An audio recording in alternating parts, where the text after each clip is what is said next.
Hello friends, good morning to all of you. Myself Manisha Patel from KS Javeri Commerce College. Welcome to Vimla Vidyalaya e-classes platform. Today we have to discuss about sum number 16, Rahi Limited. Okay. Sums number Rahi Limited, page number 135. Okay.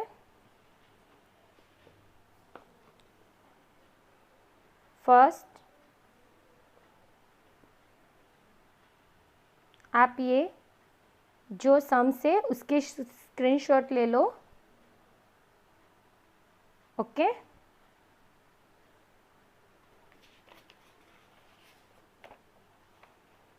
ये जो है उसका भी ठीक है.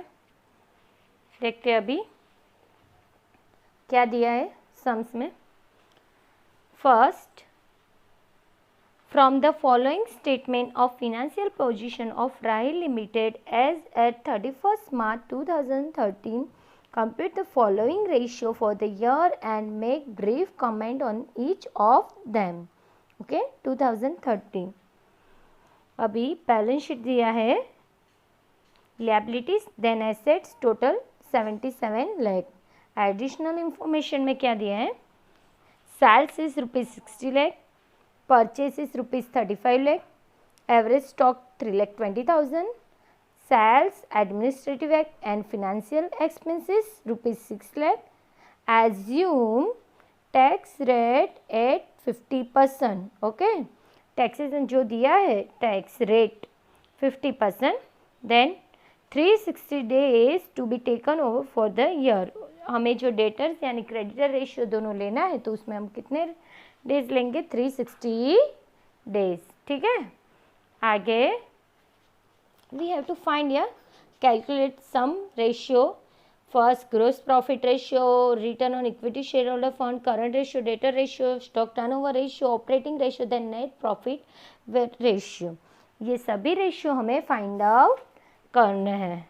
Let's start. First ratio gross profit ratio. Okay. Gross profit ratio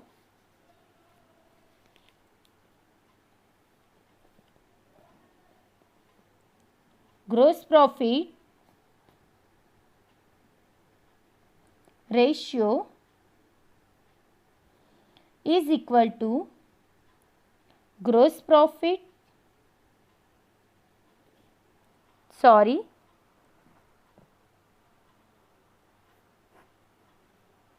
upon sales into 100. Okay. Gross profit ratio में क्या है? Gross profit divided by sales into 100. देखते हैं यहाँ पे ग्रोस प्रॉफिट दिया है या नहीं. सेल्स सब हमें देखना है. सेल्स दिया है 60 lakhs, वो हम लोग लिख लेते हैं.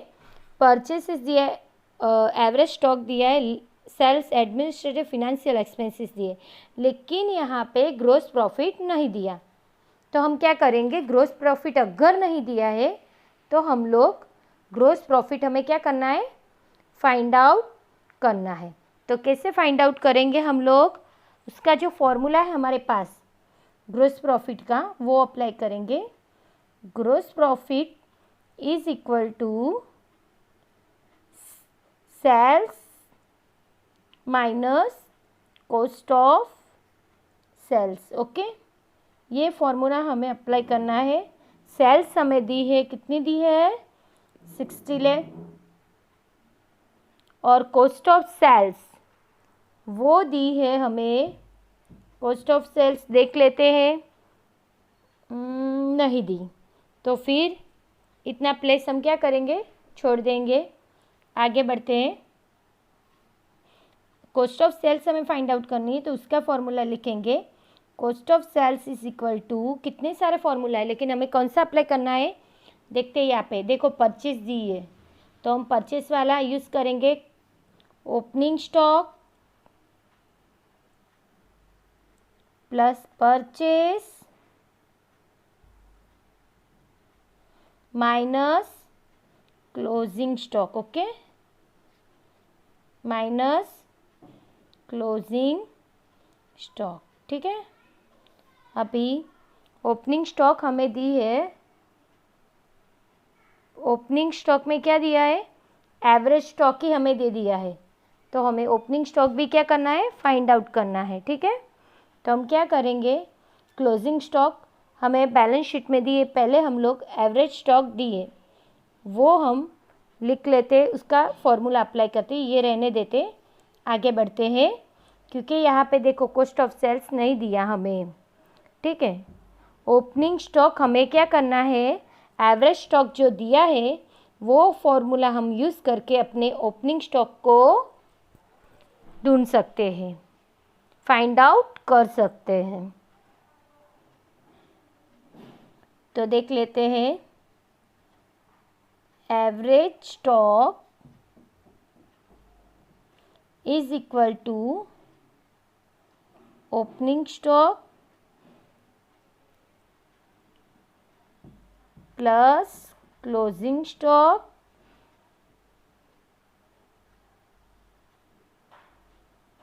डिवाइडेड बाय 2, ओके, ये फॉर्मूला है।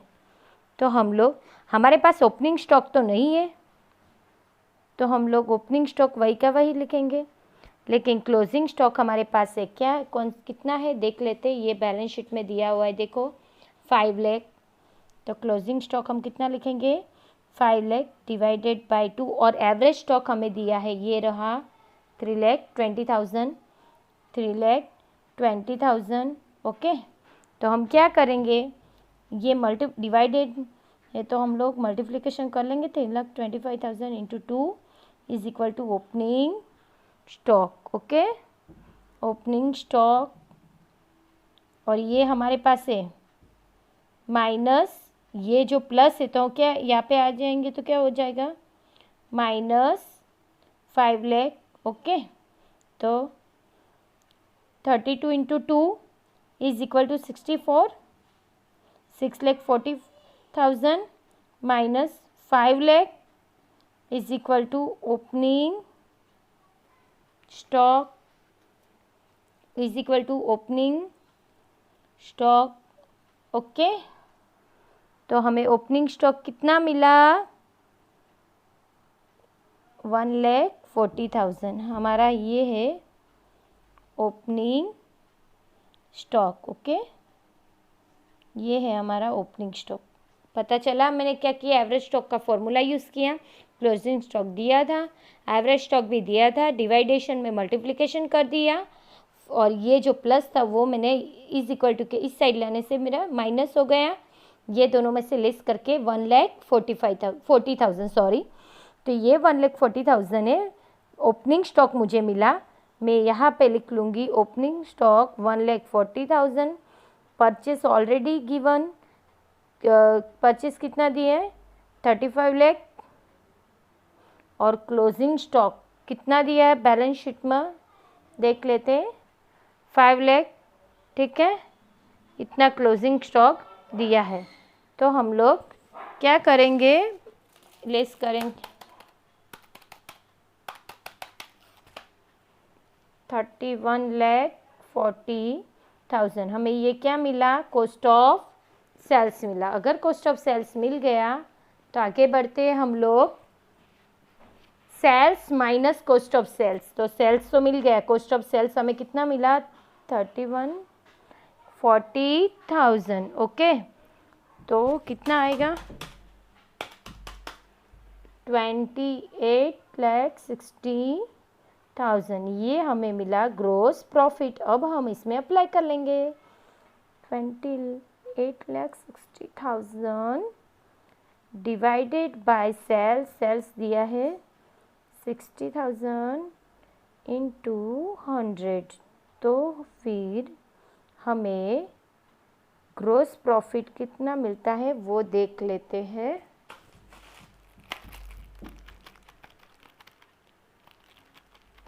कितना मिला, 47 47.67%, ठीक है। 47.67% हमने क्या किया, ग्रॉस प्रॉफिट फाइंड आउट करनी थी, लेकिन हमारे पास नहीं था तो हमने फॉर्मूला यूज़ किया, यहाँ पे प्लेस जगह छोड़ दी मैंने। फिर मैंने ग्रॉस प्रॉफिट के लिए sales minus cost of sales वो अप्लाई किया, क्योंकि सेल्स दिया हुआ था, कॉस्ट ऑफ सेल्स मुझे फाइंड आउट करना था, उसकी अमाउंट मेरे पास नहीं थी। तो फिर मैंने कॉस्ट ऑफ सेल्स का फॉर्मूला यूज़ करके, परचेस दी हुई थी तो वो फॉर्मूला यूज़ किया, इसी हिसाब से एवरेज स्टॉक यूज़ करके मैंने ओपनिंग स्टॉक फाइंड आउट करने के बाद, परचेस फाइंड आउट करने के बाद कॉस्ट ऑफ सेल्स और बाद में ग्रॉस प्रॉफिट फाइंड आउट किया, ठीक है। आगे बढ़ते हैं। Second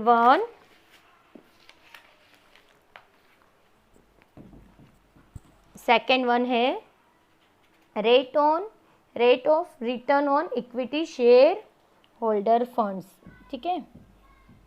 second number, rate of return on equity share holders fund is equal to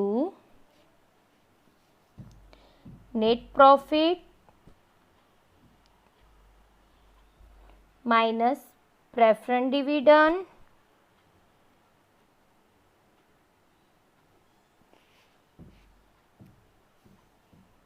divided by shareholder fund T shareholders fund equity into 100, okay. ये हमारा फॉर्मूला है। अब हम equity share holder fund net profit कौन सा लेना है, after. देख लेते हैं नेट प्रॉफिट यहाँ पे दिया है या नहीं दिया। नेट प्रॉफिट नहीं दिया हमें, तो हमें क्या करना है, नेट प्रॉफिट फाइंड आउट करने के लिए पहले ऐसा भी जो प्रॉफिट दिया होता आफ्टर का या बिफोर का, जो भी दिया, तो हम लोग अगर आफ्टर का दिया होता तो हम लोग बिफोर का फाइंड आउट करते और बिफोर का दिया होता तो आफ्टर का लेते, लेकिन यहाँ पे नेट प्रॉफिट ही नहीं दिया। देख लो, नेट प्रॉफिट ही नहीं दिया, तो सबसे पहले हमें क्या करना है, नेट प्रॉफिट फाइंड आउट करना है। नेट प्रॉफिट फाइंड आउट करने के लिए हम लोग क्या करेंगे, ग्रॉस प्रॉफिट में से हमारे पास जो भी एडमिनिस्ट्रेटिव, सेलिंग, फिनेंशियल एक्सपेंसेस है वो हम लेस करेंगे, तो हमें क्या मिलेगा, नेट प्रॉफिट मिलेगा। लिखते हैं, net profit is equal to, हमारे पास क्या है, ग्रॉस प्रॉफिट है, तो ग्रॉस प्रॉफिट में से हम एडमिनिस्ट्रेटिव एंड फिनेंशियल एक्सपेंस जो भी है, ठीक है, एडमिनिस्ट्रेटिव, फिनेंशियल एक्सपेंसेस, वो सब हम लोग क्या करेंगे, लेस करेंगे। तो हमें ग्रॉस प्रॉफिट कितना मिला वो, नेट प्रॉफिट कितना मिला वो हम फाइंड आउट कर सकते हैं, ठीक है।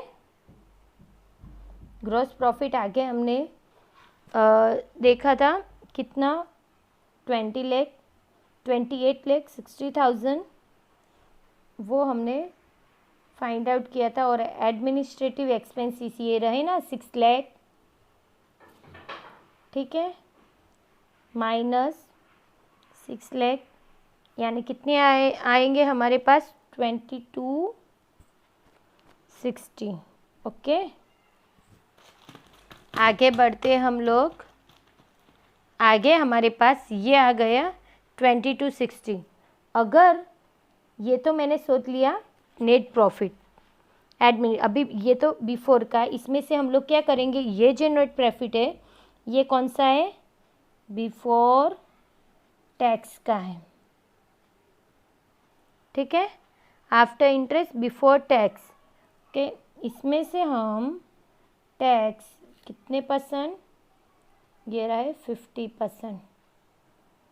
50% लेस करेंगे यानी 2260 इंटू 50% यानी 1130 ओके। हमें ये मिलेगा after interest and tax. Okay, net profit after interest and tax. Okay, ये हमें मिल गया। अब ये जो हमें मिला, हमें कौन सा लेना, आफ्टर का लेना था, तो आफ्टर का हमें मिल गया। तो हम यहाँ पे लिख लेते 1130। Okay, preference dividend 10% preference share capital हमें दिया है 20 लाख। इनका 10% करेंगे तो हमें कितना मिलेगा, 2 लाख रुपीज़ मिलेगा। जो ये प्रेफरेंस डिविडेंड हमें कितना लेना है, 2 लाख रुपीज़ लेना है हमें। We have to take on 2 lakh rupees preference dividend. Okay, into 100। अभी जो प्रेफरेंस डिविडेंड तो हमने ले लिया, अभी हमें इक्विटी शेयर होल्डर फंड्स वो हमें लेना है ओनली। देख लो, equity share holder fund, equity यहाँ पे परफेक्ट में ले लेती हूँ, equity share holder funds. Okay, ये हमें तो equity share holder funds find out करना है। तो कैसे करेंगे, देख लेते हैं। Equity share holder funds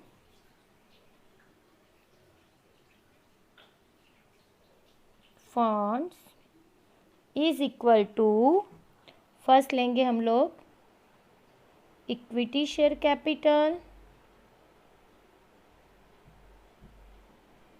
balance sheet में लिएबिलिटी साइड दी है हमने 30 lakh equity share capital. Okay, then preference share हमें नहीं लेना। क्यों नहीं लेना, क्योंकि इन्होंने सिर्फ इतना बोला इक्विटी शेयर होल्डर फंड, इसलिए हमें प्रेफरेंस शेयर नहीं लेना। बाद में है रिजर्व, देख लो यहाँ पे आपको दिखा देती हूँ। इक्विटी प्रेफरेंस हमें नहीं लेना, general reserve, profit and loss, okay, ये सब लेने हैं। लॉन्ग टर्म फंड हमें नहीं लेना। इसमें से फिक्सियस एसेट्स हम लोग लेस करेंगे, डिडक्ट करेंगे। ओके, रिजर्व हमें, हमारे पास रिजर्व है 10 लाख। बाद में प्रॉफिट एंड लॉस अकाउंट हमारे पास है 6 लाख। देन जनरल रिजर्व मिल गया, प्रॉफिट, और उसमें से हम लोग फिक्टिशियस एसेट्स क्या करेंगे, लेस करेंगे। कितनी है, 70,000, यानी हमें कितना मिलेगा,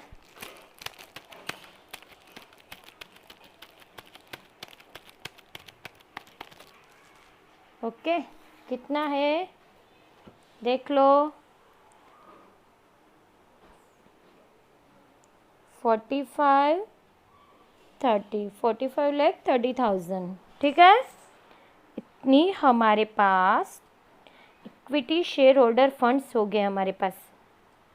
ओके, ये इक्विटी शेयर होल्डर फंड्स हमें आगे जो फॉर्मूला थे वहाँ पे हमें क्या करना है, लिखना है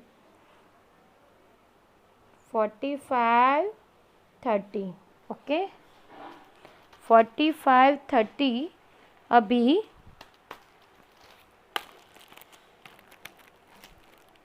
1130 माइनस 2 लाख इंटू 100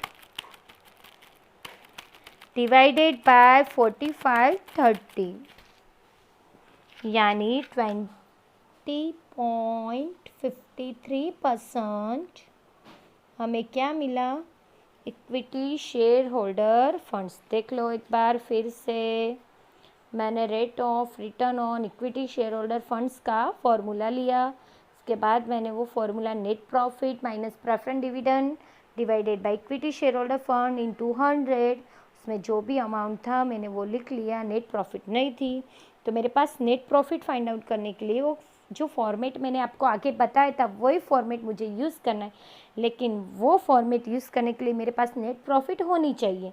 इसमें तो नेट प्रॉफिट भी नहीं है, तो मैंने क्या किया, ग्रोस प्रॉफिट में से एडमिनिस्ट्रेटिव एक्सपेंसेस जो भी है वो मैंने लेस कर दिए, तभी मुझे नेट प्रॉफिट मिला। वो नेट प्रॉफिट में से मैंने टैक्सेस लेस किए, तो आफ्टर इंटरेस्ट एंड टैक्स का प्रॉफिट मुझे मिल गया 1130। इसके बाद मैंने इसमें अप्लाई कर दिया। बाद में मैंने फाइंड आउट किया इक्विटी शेयर होल्डर फंड सिर्फ नाम ही है इक्विटी शेयर होल्डर फंड, तो इसमें मैंने प्रेफरेंस शेयर कैपिटल नहीं लिया। Equity share reserve profit and loss, than इसमें से मैंने डिडक्ट किया फिक्सेस एसेट्स, तो मुझे मिले 45,30,000 करके 20.53%। ठीक है, आगे बढ़ते हम लोग। Formula number 3, current ratio. Okay, आगे current ratio is equal to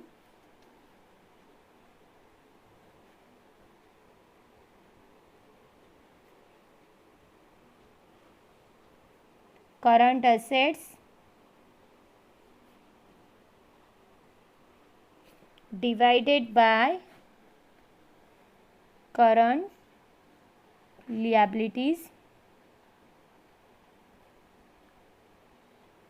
अभी करंट असेट्स और करंट लिएबिलिटी मुझे फाइंड आउट करनी है। Current assets is equal to, और यहाँ पे हम लोग लिखेंगे करंट लिएबिलिटीज। ठीक है, दोनों एक साथ देख लेते हैं। करंट असेट्स में क्या क्या आएगा देखते हैं। फिक्स असेट्स नहीं आएंगे। Closing stock, debtors, bills receivable, cash and bank balance, ये 4 आइटम हम लोग करंट असेट्स में लिखेंगे। इसमें से ये सारे शेयर कैपिटल है, ये सब रिजर्व है, ये लॉन्ग टर्म लिएबिलिटीज़ है, लेकिन bank overdraft, creditors then other liabilities, ये तीनों ही करंट लिएबिलिटीज़ है, वो हम लिख लेते हैं। Debtors, bills receivable, cash and bank balance.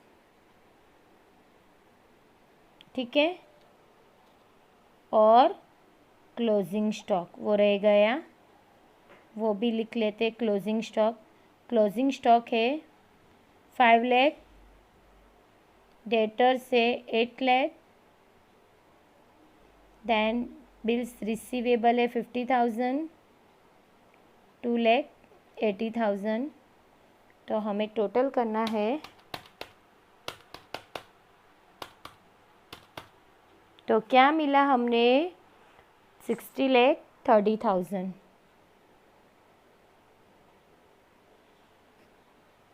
Okay, अभी हम देखते हैं करंट लिएबिलिटीज़ में। बैंक ओवरड्राफ्ट,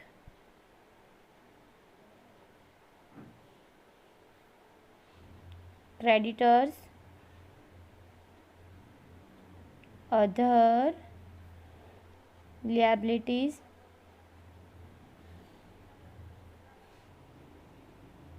$80,000, 4,20,000, 1 लाख रुपीज़, यानी इसका टोटल है 6 लाख। ओके, ये करंट लिएबिलिटी है। हम लोग यहाँ पे अप्लाई कर लेते हैं करंट एसेट से 60,30,000, देन 6 लाख रुपीज़ है। Current liabilities is equal to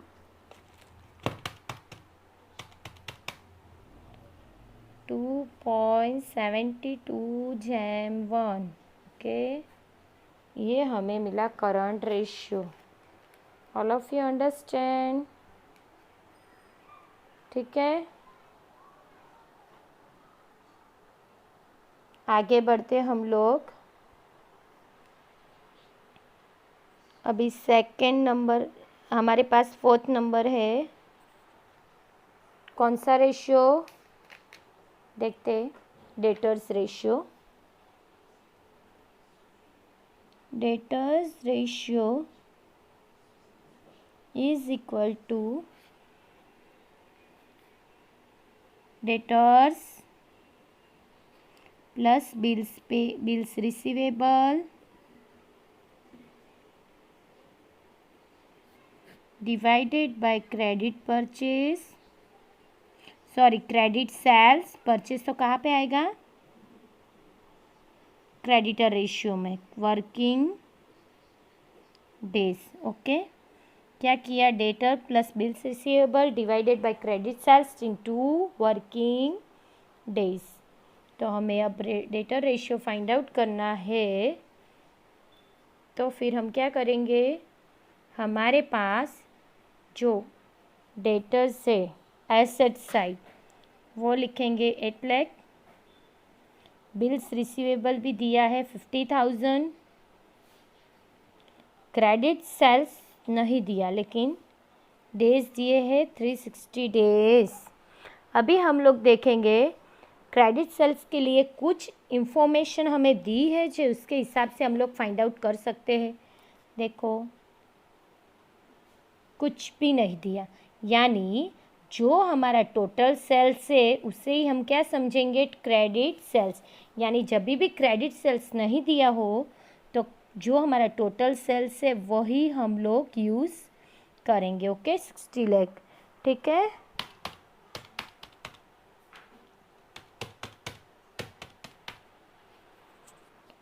$51 days. समझ में आया? 51 डेज, ये हमारा है डेटर रेशियो।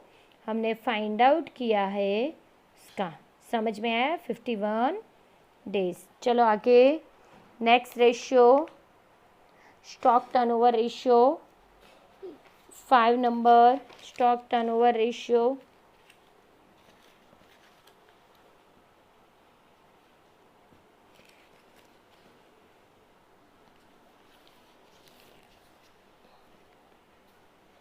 देख लेते हैं।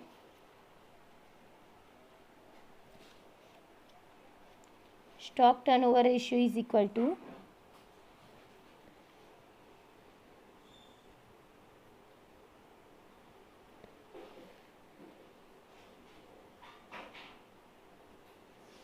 stock turnover ratio is equal to cost of sales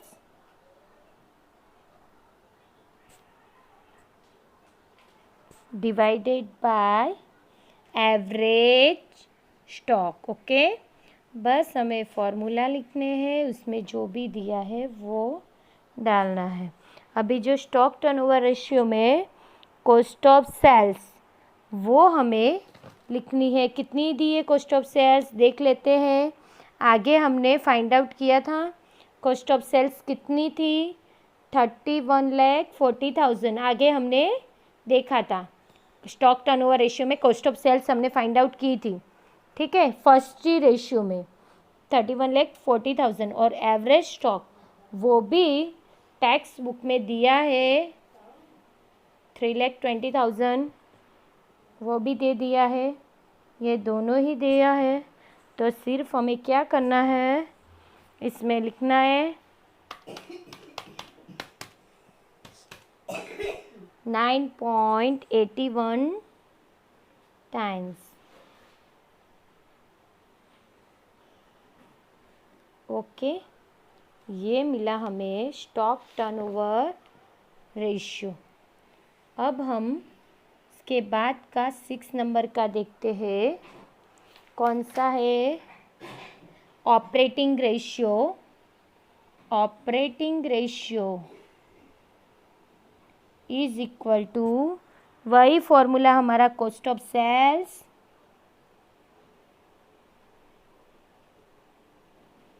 plus operating expense divided by sales into 100। Okay, अभी कॉस्ट ऑफ सेल्स हमने देखा था 3140 प्लस ऑपरेटिंग एक्सपेंसेस हमें दे दिया है। ऑपरेटिंग एक्सपेंसेस ये जो है एडमिनिस्ट्रेटिव फिनेंशियल, वो से हम कहते हैं ऑपरेटिंग एक्सपेंसेस। ठीक है, कितना दिया है? 6 लाख। सेल्स भी दिए हैं 60 लाख इंटू 100। Okay, into 100। अभी हमारा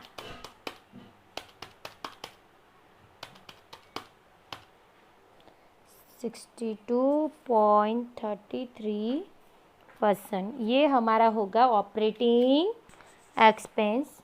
आगे बढ़ते हैं, 7 नंबर बाद में लास्ट रेशियो है net profit ratio. Net profit ratio, net profit ratio is equal to net profit divided by sales into 100। अभी नेट प्रॉफिट हमें कौन सा लेना है? आफ्टर का लेना है। नेट प्रॉफिट हमें कौन सा लेना है? आफ्टर का लेना है। आगे ही हमने नेट प्रॉफिट फाइंड आउट किया था, हमें कितना मिला था? 1130 मिला था। और हमारा जो सेल्स है वो है 60 लाख इंटू 100, यानी 18.33%। ओके, ये है नेट प्रॉफिट, ये ऑपरेटिंग रेशियो। देख लो एक बार। ओके, ठीक है, ये हमारा रहा तीनों 3 रेशियो जो हमने क्या देखा? सम नंबर 16 राही लिमिटेड। ठीक है, अभी नेक्स्ट लेक्चर में दूसरे सम्स के साथ हम लोग मिलेंगे। आप सब ये सम्स जब गिनो, कोई भी प्रॉब्लम दिक्कत हो तो मुझे इन्फॉर्म करना। ठीक है, thank you very much. Okay, एक बात बोलना भूल गई मैं आपको कुछ ऐसे सम्स दे रही हूँ जो आप वो सम्स आपको घर पे प्रैक्टिस करनी। ओके, मैंने अगले लेक्चर में आपको बताया था, तो लिख लो सम नंबर।